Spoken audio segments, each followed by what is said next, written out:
have anything they'd like to share?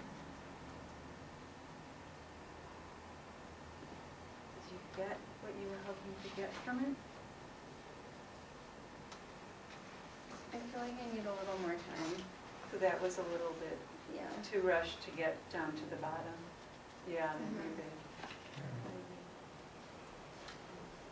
Yeah, I feel that I was starting to, feelings were starting to come up in my stomach and my chest, but I was still riding the jackal. And then I was like, and then I just decided, okay, I'm just gonna take this home. And then also, if I sat and did this every day, things would be way easier to understand. Yeah. So you felt like it was opening a door to this particular issue, but you didn't really get it completely done. But then you saw that if you were doing this every day, that you might have a lot more clarity. I liked moving from the pressure and the judgments to by the end I just felt a sense of actually appreciation for myself and where I'm coming from. So that was a really nice thing to feel compared to how I started out. Yeah, so your feelings shifted from harshness and judgment to appreciating yourself. Yeah. Did anyone have trouble getting in touch with compassion for themselves? Yeah. Maybe you should ask it the other way. Did anybody manage to feel compassion Did for themselves? anyone manage to feel compassion? I did see some head nodding. A lot of people have trouble with that part. We learn to judge ourselves.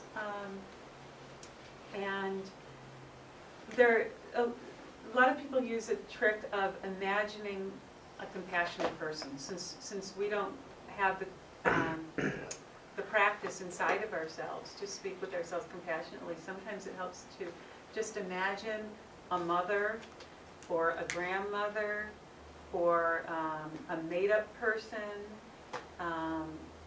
or yourself. I often imagine myself with a child. How would I talk to a child? And that sometimes gives you the words or the feeling. So I'll share mine even though it embarrasses me every time I share this. So I'll go for it. So for a long time I used the mother on the Waltons. And because I didn't watch that show a lot, so to me she was like the perfect mother. And so I just imagined myself, if I was going through this self-empathy and I got stuck and in the judgments, I would imagine myself just crawling into her lap and sitting in her lap and her putting her arms around me. And how would she speak to me? She would say, oh, I see that's really hard for you, and I see how hard you're trying, and a soft, compassionate voice. And that gave me the words to use with myself, because I often couldn't come up with the words or the feeling myself. So if there's anything you can conjure that has that feeling of love and compassion, then that can help you get in touch with it by throwing it out onto someone else rather than yourself. We're so much kinder to someone else than ourselves.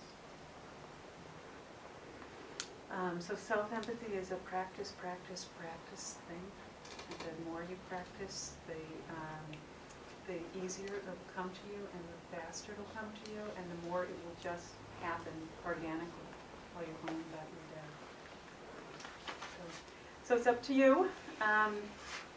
And so the homework would be, if you choose to do it, either writing. One technique for writing is to take a piece of paper and just put a line right down the middle, and then just write jackal, jackal, jackal, jackal, jackal over here.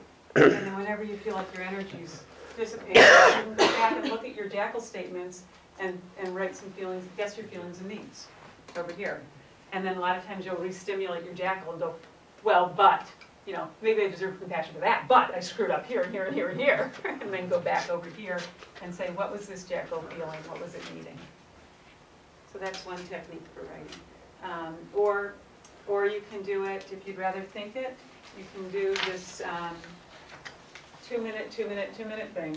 Give yourself 2 minutes in jackal, give yourself 2 minutes in feelings, and give yourself 2 minutes in needs. So I like to set an alarm, and then I can just close my eyes. I don't have to keep watching the clock. So those are a couple different ways to do it. And is there anything else anyone wants to share? You're lucky I'm not going to sing to you. You don't know how lucky you are. But I do have a quote, which is kind of a funny quote for self-empathy. And I forgot the woman's name who said that. I'll bring it next time in case anybody's interested. But the quote is, "I hope that if ever I have touched a life, that life knows that the touching is and will be and always will be the true revolution." Did you read it? I hope that if ever I have touched a life, that life knows that the touching is and will always be the true revolution.